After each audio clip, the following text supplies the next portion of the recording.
tonight. The province's report examining the education system is littered with citations linked to fake sources. That story and the debate over the Churchill Falls MOU has morphed into a letter-writing contest with some very influential names on both sides of the argument. And we wanted to make sure that the other side of the equation was heard. That story coming up. It tells me keep checking my account or keep checking my mailbox. And I don't know, it don't make sense. This Holyrood resident says she's still waiting for emergency financial aid after evacuating her home during a wildfire. This is CBC Here and Now.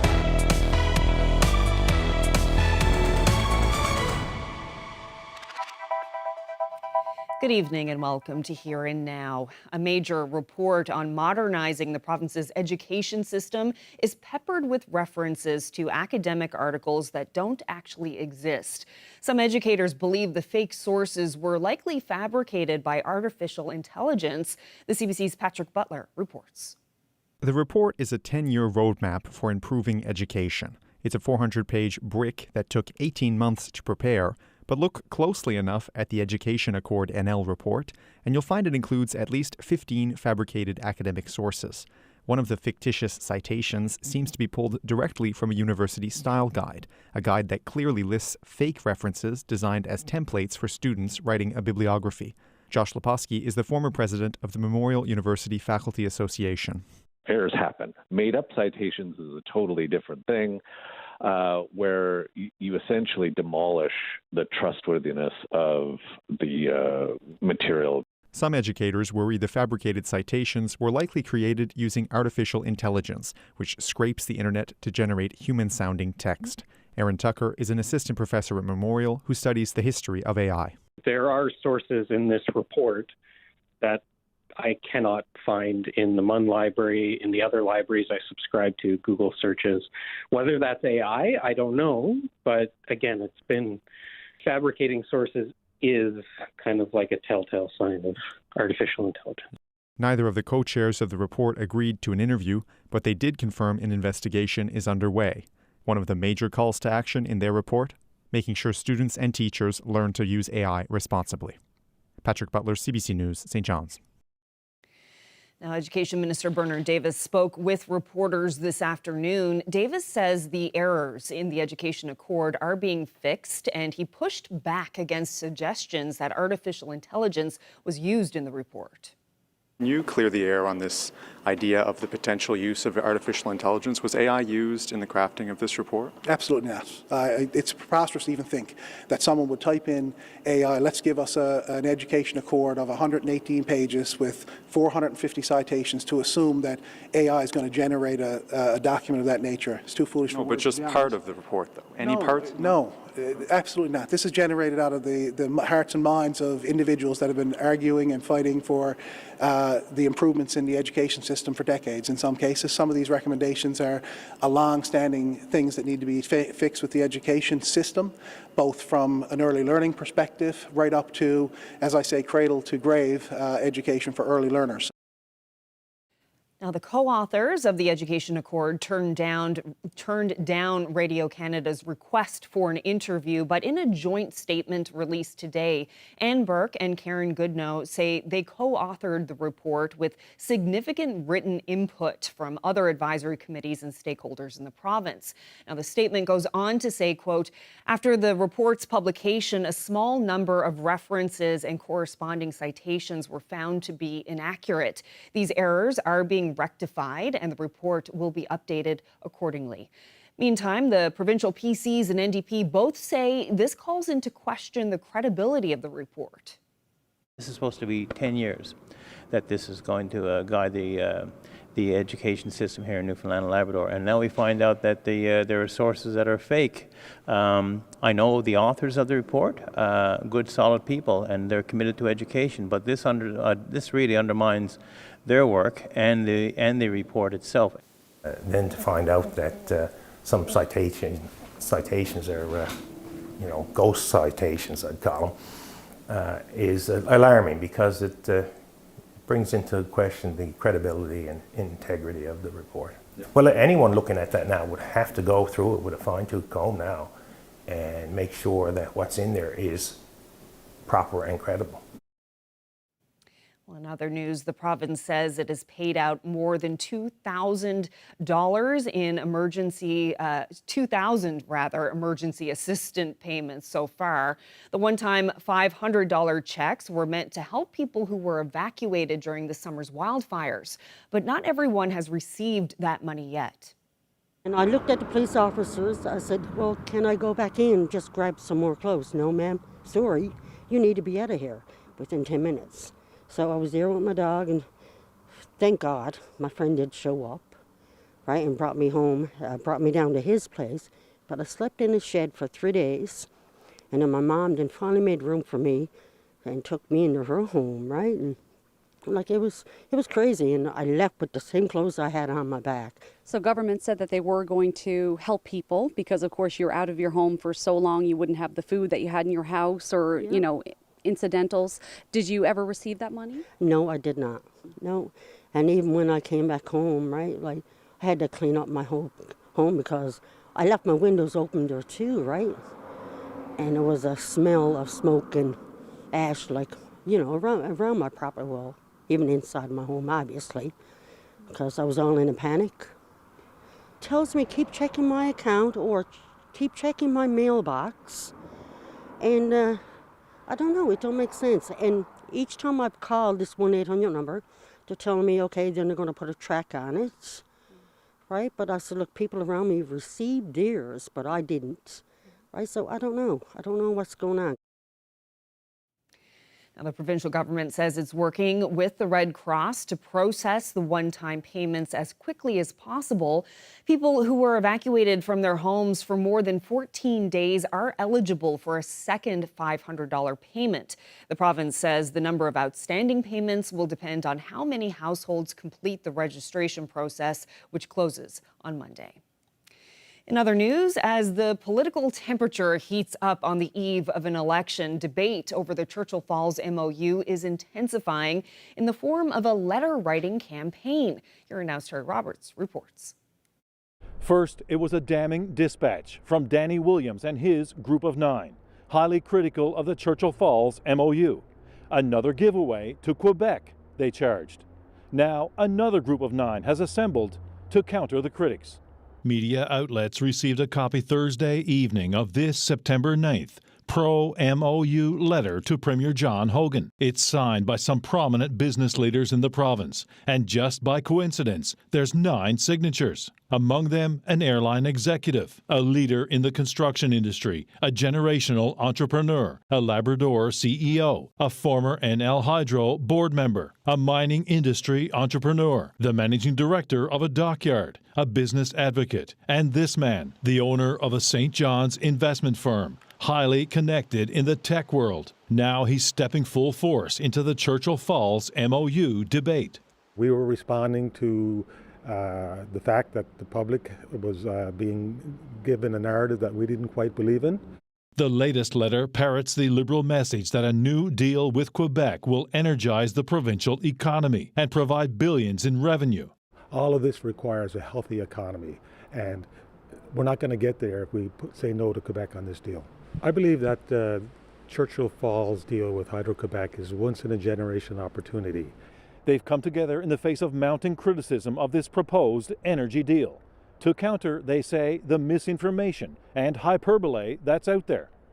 Dobbin was briefed on the MOU by NL Hydro officials and agrees that when it comes to a new deal, the time is now and that Quebec will go elsewhere to meet their energy needs. And that leaves the possibility that that asset will be stranded because technology is advancing, wind, solar, grid-scale batteries, nuclear, they're all coming on strong. We could be left with nothing at the end of the day but a beautiful river of water flowing through it. It seems to be repeating the mistakes of the past starting in 1969. The letter is in response to a statement released 2 weeks ago by a group of critics led by former Premier Danny Williams, who warned the MOU could lead to the biggest strategic error in the province's history. But Dobbin's group disagrees. I understood that people believe their credentials And I believe that it's a very good deal for the people of Newfoundland and Labrador. Many of those who signed this letter also supported Muskrat Falls, and we all know how that turned out. But Mark Dobbin said this latest effort to develop the Churchill River is different. Unlike Muskrat Falls, Dobbin says the province is protected from construction overruns at Gull Island. And just as importantly, he says, the MOU ensures power will not be sold to Quebec at a fixed price and will change with the markets. So there is an escalation clause unlike before. Dobbin is not a member of any party, but is a well-known political donor who says he'll calibrate his donations very carefully with the MOU as his compass. If anybody is opposed to this, clearly I won't be reaching as deep into my pocket to support them. Terry Roberts, CBC News, St. John's. The RCMP are investigating the death of a 43-year-old woman near Twillingate. Police responded to a call of vehicle debris on the road near the causeway shortly after 7 a.m. on Thursday.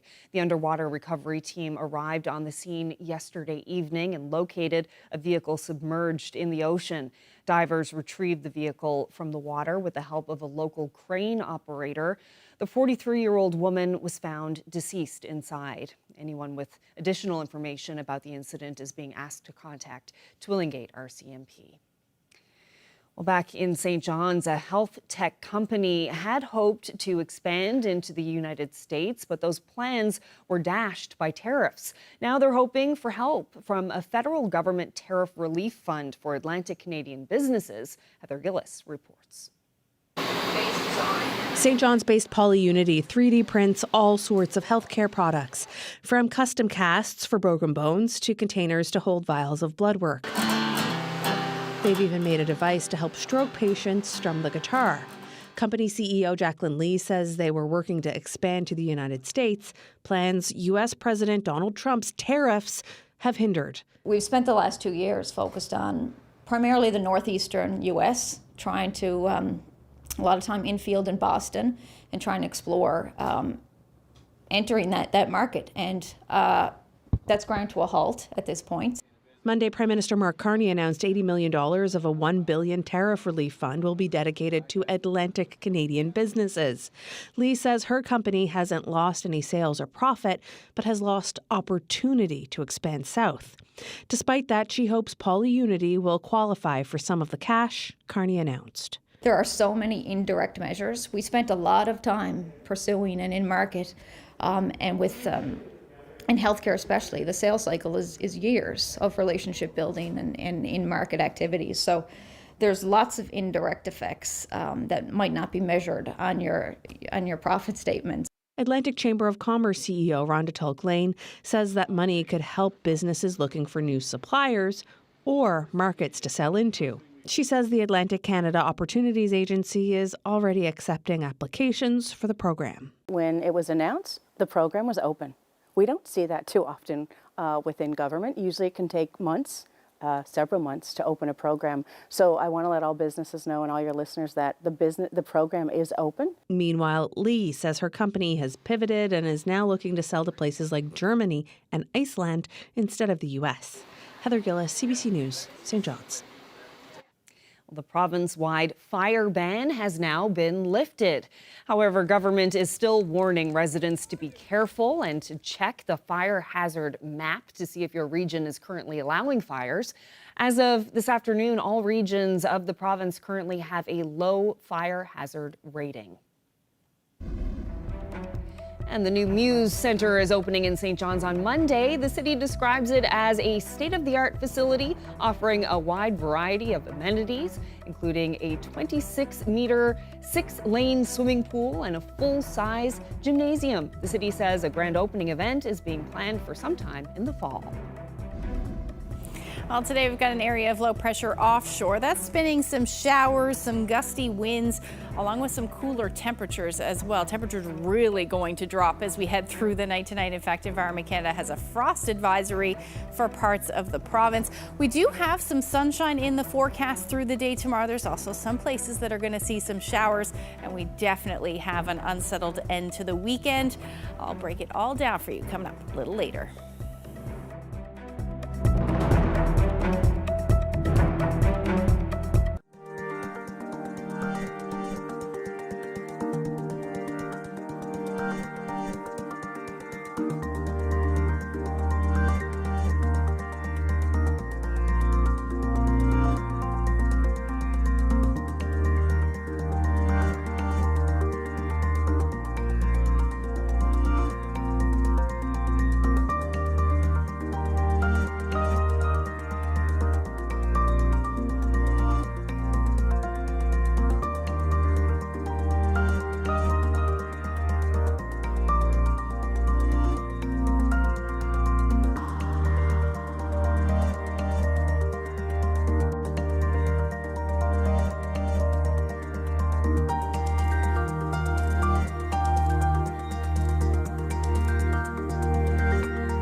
Out.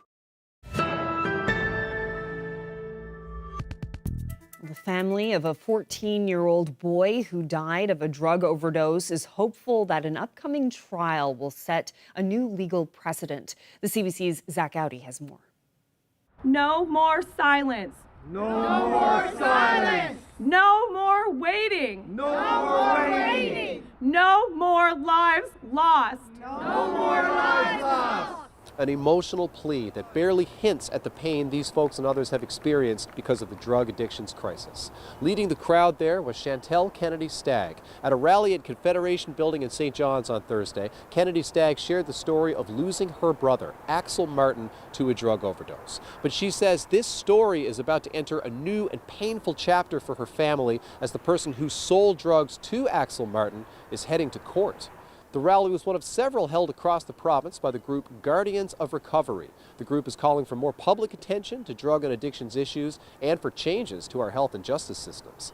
Axel Martin's story is a painful illustration of these issues. Martin was just 14 years old when he died last March after taking what he believed was prescription pills. It turned out to be a deadly combination of synthetic opioids that ended his life. Chantel Kennedy Stagg says it could have been any young person in her brother's place that day. Axel wasn't just a kid who made a bad choice. He was a son, a brother, a nephew, a grandson, a friend. Like so many kids, he was struggling with mental health, but that is not why he isn't here. He isn't here because someone took advantage of his vulnerability, sold him poison, and stole his future. That person who sold the drugs, a 19-year-old man from St. John's, was arrested and charged with manslaughter, criminal negligence causing death, and possession and trafficking of a controlled substance. Kennedy Stagg says the legal proceedings will bring fresh pain to her family, but she also spoke about the anger they feel and how important it is for them to see the criminal justice system mete out some punishment in this case and others like it. But Kennedy Stagg says this story didn't begin the night Axel Martin died. She says for years their family struggled to find him help for his addictions issues, for his mental health, but too often that help wasn't there. They knocked on doors, they made calls, they reached out to every single resource they could find. And yet, time and time again, they were met with wait lists, red tape, and closed doors. Despite their determination, too many systems failed them and failed Axel. Families should not have to fight this hard to save their child's life. Help should be there when it is needed, not after it is too late. Axel Martin should have started grade 10 this fall. His sister hopes that by sharing his story, other families won't have to face the same loss. Zach Audi, CBC News, St. John's. Well, now to Labrador. A week of formal hearings for the inquiry on Innu and the child protection system finished up earlier today. The inquiry will continue with a week of formal hearings in St. John's in November and then a week of circle hearings in Natwashish. Commissioners for the inquiry say it's important to understand the pain of the past to work for a better future. It is very important to understand where we are today and why things the way they are, and in the future as well, looking towards the future of what people would like to see and what is it that made a healthy culture, and how could we use that to move forward and look back and see what didn't work for people. And you need to look at what the strengths are in our culture and start to bring them back. Along with that kind of information, talking about some of the earlier Innu history and the value of Innu life, and the way that Innu were really so attuned to Nujimit living in the country. We also hear the progression of programs and services that began to happen after the Innu said, okay, this is enough, we need to make changes. Drivers are putting the finishing touches on their cars ahead of this year's Targa road race. The annual rally race kicks off tomorrow at 9:30 a.m. just outside the Mary Brown Centre in downtown St. John's. Teams will compete in 6 legs over 6 days from the Avalon Peninsula to Notre Dame Bay.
Well,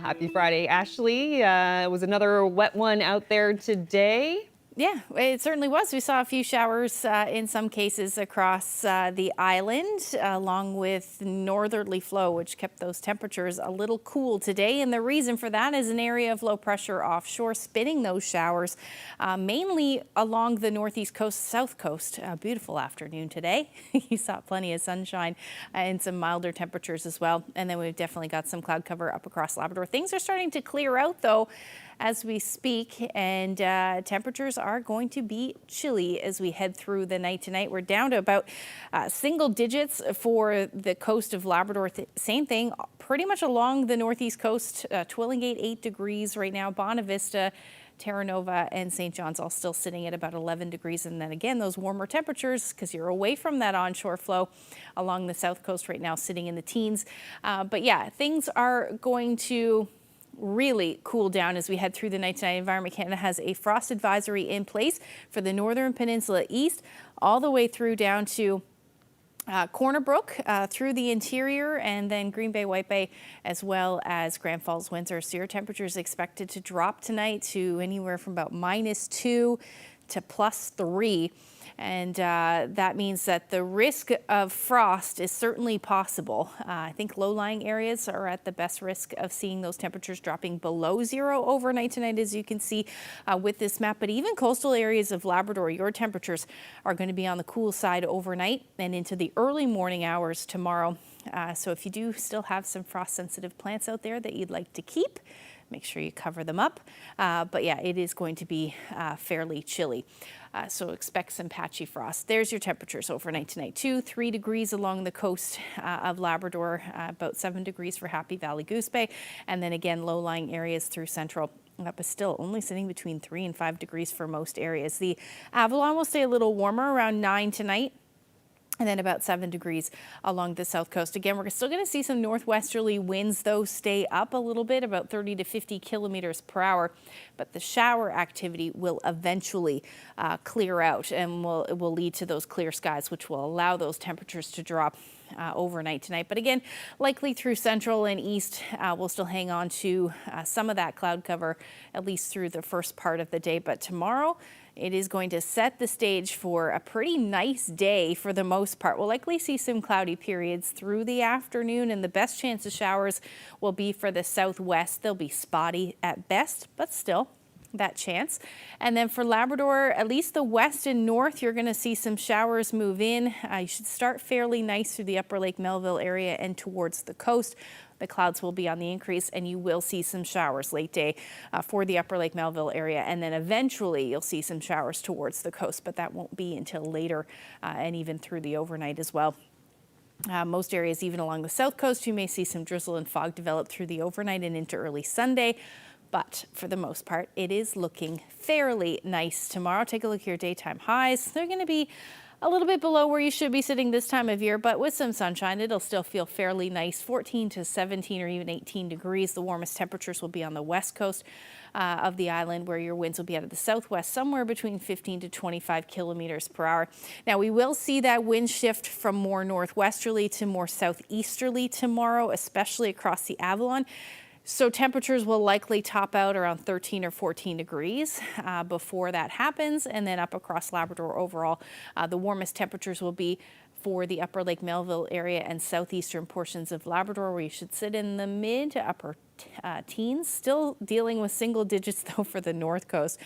And then Lab West, again, pretty much just looking at some rain showers tomorrow.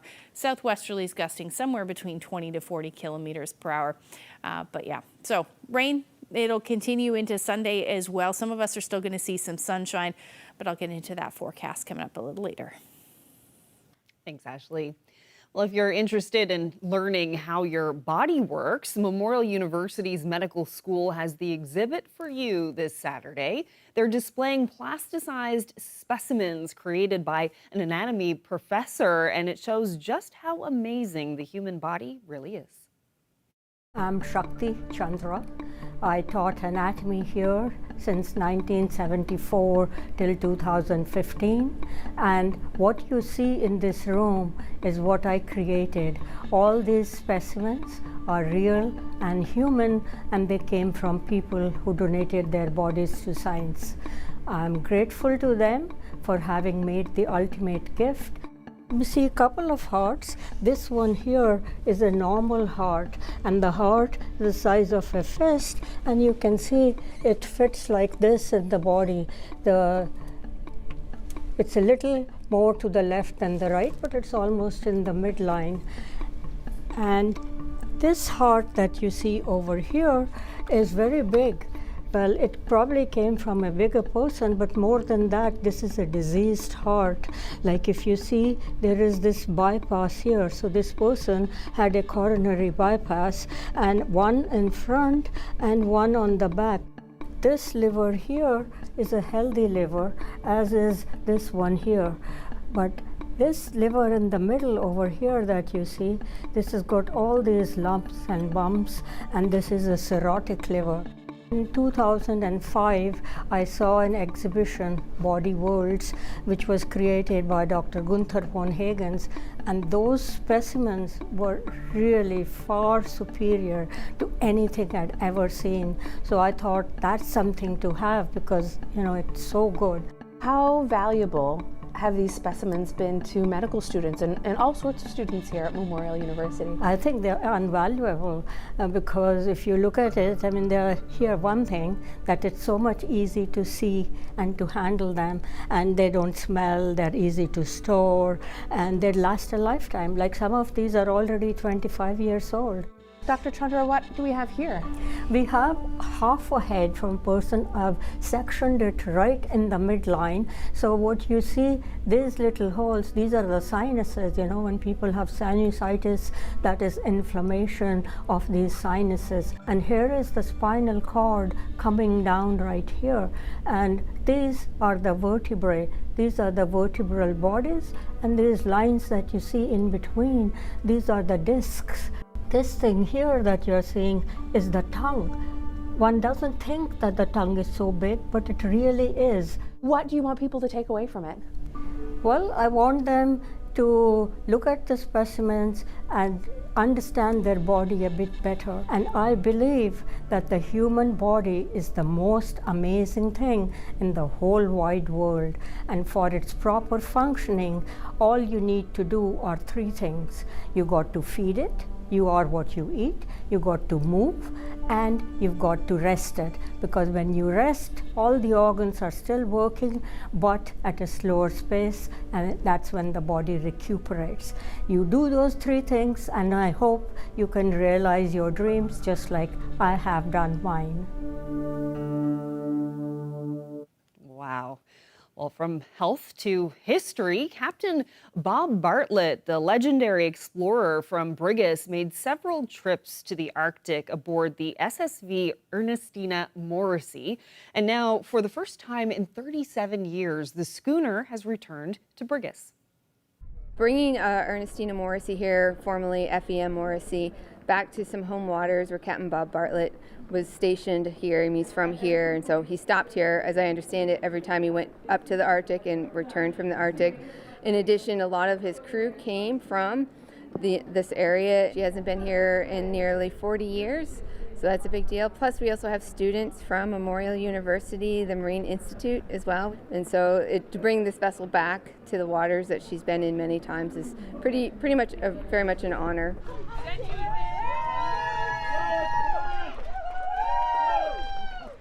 Despite this rain and cold weather, there was a very good turnout bringing the boat in. I think people were really excited to see her here again. She just had a really big restoration. It took 7 years. It was during the pandemic, so that slowed it down a little bit. She relaunched at the very end of August of 2022. And we're just trying to get back to her roots, get her to places she's been that's well known. I think Brigus is synonymous with Bartlett. You can't mention Bartlett without his little Morrissey. So it's a big deal to get the ship back here. During her time under Bartlett's command from the mid-20s up until his demise in 1946, she would always stop here on her way to and then from the north, bringing back all matter of flora and fauna for such entities as Smithsonian. My grandfather was the last man alive to sail with Bob Bartlett. He joined as a 17-year-old during the war in 1941, and then I sailed on the Morrissey, or Ernestina now I suppose, in 1988 as a 17-year-old as well. So my grandfather was on that trip. I got to sail with him at the same age that he was when he first joined the ship. So the connection was absolutely fantastic. So the connection to Brigus, to me, to the Morrissey, yeah, those are ties that bind pretty tight. And if it's one thing that's clear, it's her first captain, Clayton Morrissey, Captain Bob Bartlett, and Enrique Mendes all fell in love with this ship. It grabs hold of your heart, and it doesn't let go, and it has so much to teach us. Right now, what does it teach? We saw that here tonight with the celebration of hundreds of years of shared seafaring by the people of Canada and particularly Newfoundland and the people of New England and particularly New Bedford. And when you have different forces trying to drive wedges between people, between countries, it's important to have a symbol like the Ernestina Morrissey that says, we have shared values, we have shared history, we have so many people in common. President John Kennedy said the ocean doesn't separate us, it connects us. And you don't see that anywhere stronger than with this vessel and how she is supported by the people of Brigus.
It'll likely take a long time before all losses and damages in the area are known. They want the aquaculture industry to stay where it is. Residents here who had left while this was happening have been told they can't go back in.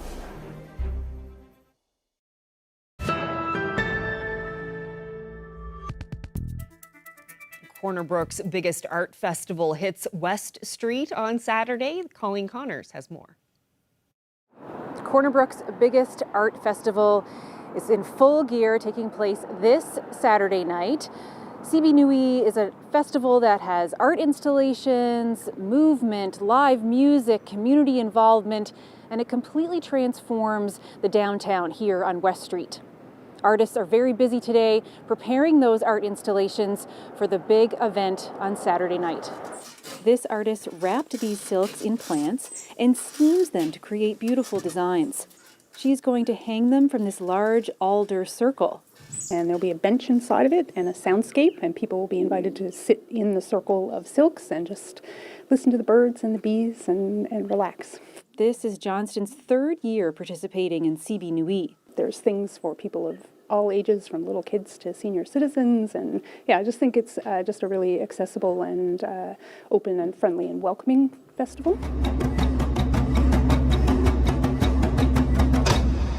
This artist will hang from a large platform on Majestic Lawn and dance using aerial silks, embodying this year's theme of bloom in a unique way. I'm touching on themes about transforming and also becoming, but also the power of letting go. I'm personally from Mexico, so over there we value a lot our culture, and a big part of our culture is the Day of the Dead. This is the 9th year for CB Nui, with 23 art installations taking over West Street. The event allows patrons to dip in and out of stores, alleys, and bars to take in all the art and music. It's accessible to everyone and all ages. This very unique art festival is open to the public. It's a free event that attracts thousands to the downtown. Up to 6,000 people came out last year for CB Nui.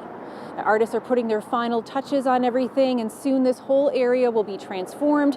CB Nui starts at 7 tomorrow night. Colleen Connors, CBC News, Corner Brook. Well, Targa, Newfoundland is back on the streets this weekend as well. The popular car race around parts of the island is starting to see its competitor list grow year after year, and drivers are making their final preparations. Well, this is my 2003 Fiat Multipla. It is one of two in Canada. It's a right-hand drive imported car that we drove here from Ontario. And along the way, people... But we didn't know if it could make it. We didn't know if it could make it. Some low oil pressure warnings. So Kenny Upol actually heard that we were coming through Montreal, and they did a pop-up rescue van, gave us some fluids. They gave us an extra battery. Thank you very much. Targa is the ultimate road adventure. So what happens is you take these wonderful race cars, and they drive through beautiful roads that are closed. So it's one of the only tarmac rallies in the world. No gravel, no anything like that. It's actual paved roads that we travel at speed. And our safety record is impeccable, but it's exciting and it's beautiful. And there's nothing like Newfoundland.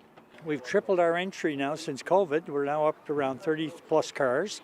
We have, I think it's almost a dozen registered for next year already. And we're going to celebrate our 1,000th stage this year in a little town called Salvage.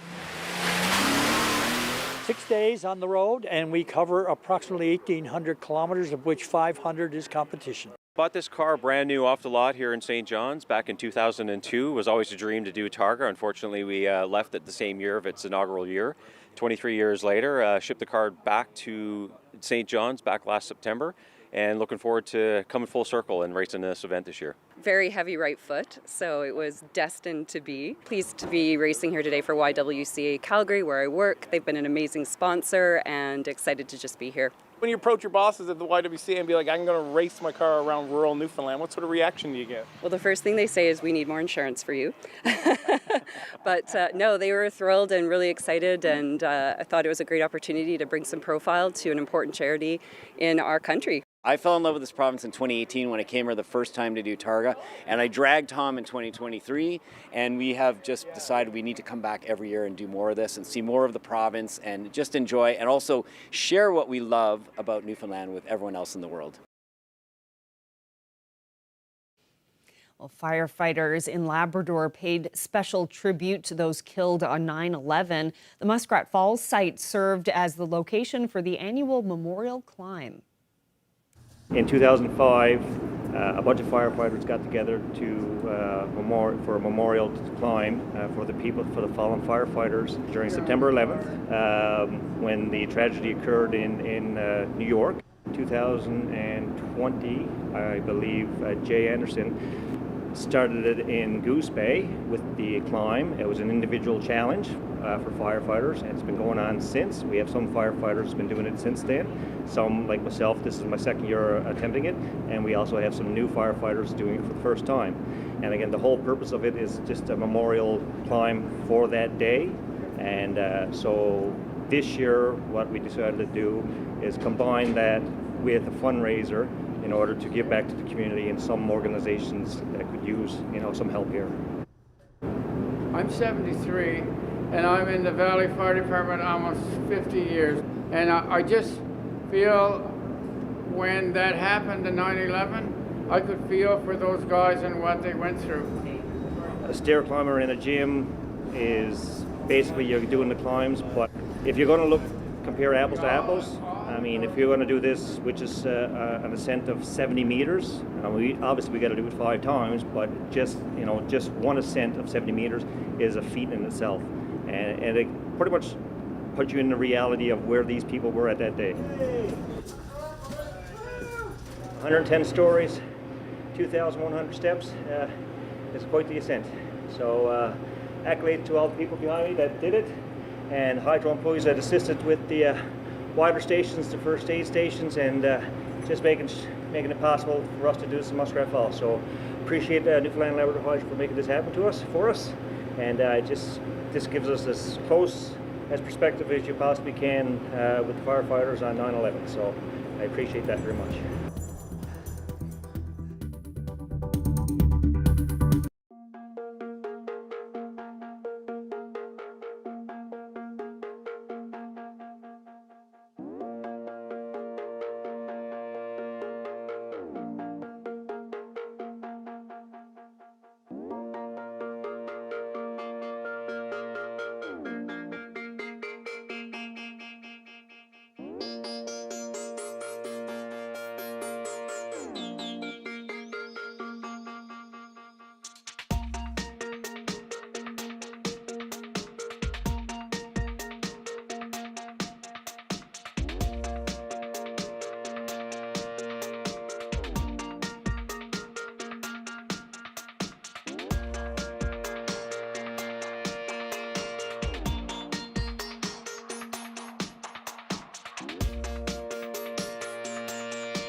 Well, it's Friday, so let's find out who's celebrating. Happy 60th anniversary to Ivan and Glenda Penny of Milton.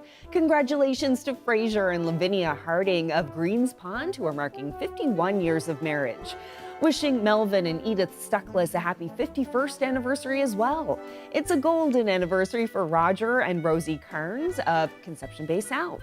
Happy 66th anniversary to Bert and Marina Short of Grand Falls, Windsor. Anniversary wishes going out to Susie and Adrian Hunt from Raccoon. They've been married 61 years. Happy 62nd anniversary to Gerald and Rosie Fudge of Ramia. Congratulations to George and Betty Lethbridge from Mount Pearl. It's their 64th anniversary. Ernest and Elizabeth Wheeler of Mount Pearl are celebrating 67 years of marriage. Wishing Bob and Marg Shepherd in Bishop's Falls a happy 61st anniversary. Happy 50th anniversary to George and Sheila Burry of the Goulds. Congratulations to Andrew and Betty Anderson of Rose Blanche, who are celebrating 60 years of marriage. Happy anniversary to Patrick and Mildred Parsons of Fortune, who celebrated their 54th yesterday. Happy 56th anniversary to Winston and Geraldine Howell of St. John's. Now to some birthdays. Birthday wishes going out to Theo Wells of Hare Bay on his 94th birthday.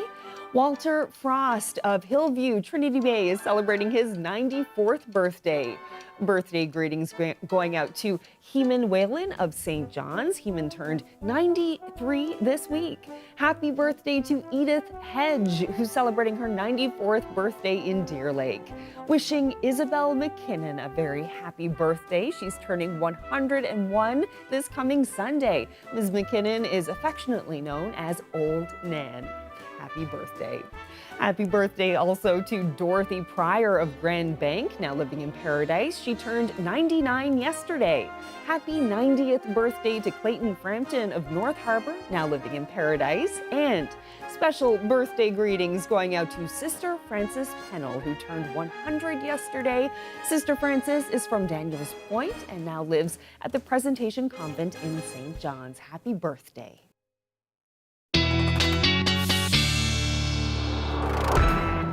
Another fine crowd. Congratulations once again to everyone who's celebrating, especially Old Nan. Yeah. What? That's a cute nickname. Isabel, awesome. Known as Old Nan, very sweet.